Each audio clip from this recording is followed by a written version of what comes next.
Bonjour à tous, je m'appelle Amélie Nodacher, j'ai 22 ans et aujourd'hui je voudrais vous parler du ticket de caisse. Alors pour vous expliquer pourquoi ce petit bout de papier m'intéresse et pourquoi j'ai décidé aujourd'hui de vous en parler, je voudrais revenir sur l'histoire des moyens de paiement. Si l'on regarde la façon dont les gens payent, on peut voir qu'il y a eu de profondes évolutions. Avant, les gens payaient uniquement avec des pièces et des billets, puis ils ont commencé à utiliser les chèques, les cartes bleues, et aujourd'hui, le paiement par smartphone. Eh bien, il existe un point commun entre ces 4 moyens de paiement. L'irréductible ticket de caisse. Lui n'a connu quasiment aucune évolution, et le ticket de caisse d'hier est tout à fait similaire au ticket de caisse d'aujourd'hui. Il faut savoir qu'en France, 30 milliards de tickets de caisse sont imprimés chaque année. 30 milliards de tickets de caisse qui, pour la plupart, vont finir à la poubelle. Et dès lors que vous cherchez à mettre la main dessus pour retrouver le montant d'une dépense ou vous faire rembourser une facture, impossible de le retrouver. Au-delà de cet aspect pas très pratique, le ticket de caisse est pour moi un enjeu bien plus grand. En effet, le ticket de caisse est fait à partir de papier. Qui dit papier dit arbre. Il faut savoir que pour produire 30 milliards de tickets de caisse, cela nécessite d'abattre chaque année en France 2 millions d'arbres. 2 millions d'arbres, c'est comme si vous rayiez de la carte le bois de Boulogne et le bois de Vincennes. Pour produire du papier, il faut donc du bois. On extrait la cellulose du bois. Cette cellulose est après mélangée à de l'eau. La production de tickets de caisse nécessite par an 700 millions de litres d'eau. Pour que vous ayez une idée de ce à quoi ça correspond, 700 millions de litres d'eau, c'est comme si on vidait chaque année 233 piscines olympiques. Un dernier point que je voudrais soulever sur la production du ticket de caisse, c'est le papier qui le compose. Ce n'est pas un papier classique, c'est un papier thermique. C'est-à-dire qu'il contient des molécules chimiques qui, pour la plupart, sont extraites du pétrole. Il faut 170 millions de litres de pétrole par an pour produire des tickets de caisse, rien que pour la France. Pour que vous ayez une idée, 170 millions, ça vous permettrait de faire 2 millions d'allers-retours Paris-Marseille en voiture.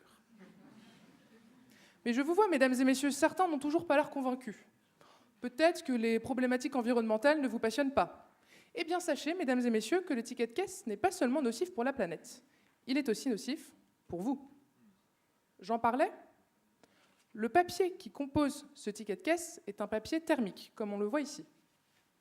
Les molécules chimiques qui le composent sont de plusieurs natures et on dénombre en forte quantité une molécule qui s'appelle le bisphénol A. Peut-être que comme ça, elle ne vous fait pas très peur, mais il faut savoir qu'elle est extrêmement dangereuse, ou du moins les études aujourd'hui montrent qu'elle a probablement un impact très négatif sur notre santé. L'OMS reconnaît dans un rapport datant du 27 novembre 2009 que le bisphénol A est un puissant perturbateur endocrinien. C'est-à-dire que lorsque vous touchez un ticket de caisse, ces molécules passent sous votre peau et rentrent dans votre organisme. Juste pour vous faire un petit peu peur, il faut savoir que le ministère de la Santé déconseille aux femmes enceintes de toucher des tickets de caisse.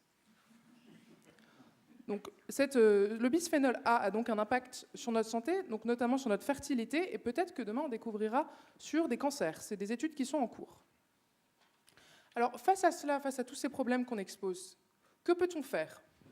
Eh bien, la solution que je propose aujourd'hui, elle s'appelle Ticketless. Qu'est-ce que c'est, Ticketless ? C'est tout simplement un ticket de caisse dématérialisé. Alors concrètement, comment est-ce que ça fonctionne ? Chacun d'entre vous se voit attribuer un code barre, exactement comme un numéro de sécurité sociale. Ce code barre, vous pouvez l'avoir enregistré dans votre téléphone, ou bien dans votre porte-monnaie, ou bien un petit porte-clés. Et dès lors que vous effectuez un achat, vous scannez ce code barre et une facture est automatiquement émise et envoyée sur une plateforme en ligne. Vous pouvez alors consulter votre facture depuis un ordinateur ou depuis votre smartphone. Et si jamais vous avez vraiment besoin, vous pouvez le télécharger en PDF et l'imprimer. Mais ce n'est pas l'idée.